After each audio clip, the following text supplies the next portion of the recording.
একই দিনে দুটো উৎসব, তার মানে মায়ের জন্মদিন আর নববর্ষ উদযাপন। তো যেহেতু আমরা বাঙালি, সেই বাঙালিয়ানাকে ধরে রাখতে আমরা আগেকার দিনে যেমন মাটির থালা বাসন ব্যবহার হতো, তাই আমরা সবাই মিলে ভাবলাম যে এই বছরটা আমরা সবাই মাটির থালা বাসন ইউজ করবো। তোরা দু ভাই মিলে চলে গেছিলো সকাল সকাল মাটির জিনিসপত্র নিয়ে আসতে। তোরা নিয়ে পৌঁছে গেছে। আমার তো দারুণ লাগছিল দেখতে। আমাদের মাটির জিনিস ব্যবহার হয়, কিন্তু সেটা স্পেশালি যার বার্থডে তার জন্য তাকে সাজিয়ে গুছিয়ে দেওয়া হয়। এই প্রথমবার আমরা সবাই মিলে মাটির জিনিসে খাওয়া দাওয়া করবো, তাই সবাই খুবই এক্সাইটেড।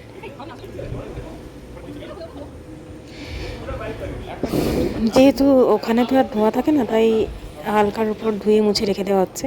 কিন্তু খাওয়ার সময় ধুলে যেহেতু অনেকটা দেরি হয়ে যাবে, তাই আগে থেকেই ধুয়ে মুছে গুছিয়ে সাজিয়ে রেখে দেওয়া হচ্ছে, যাতে করে দুপুরে খাওয়ার সময় সুবিধে হয়।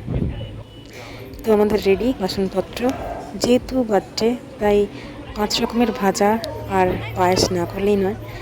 আর যেহেতু নববর্ষ, তাই শুক্তোটা বাঙালির লাগবেই মাস্ট।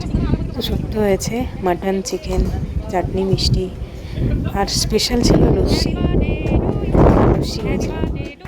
তো এখানে চলছে এখন কেক কাটার পরেই আমরা সবাই অধীর আগ্রহে বসে আছি যে কখন আমরা খেতে বসবো। কলা পাতাও কাটা হয়েছে থালার উপর দেওয়ার জন্য। দেখতে তো দারুণ লাগছিল।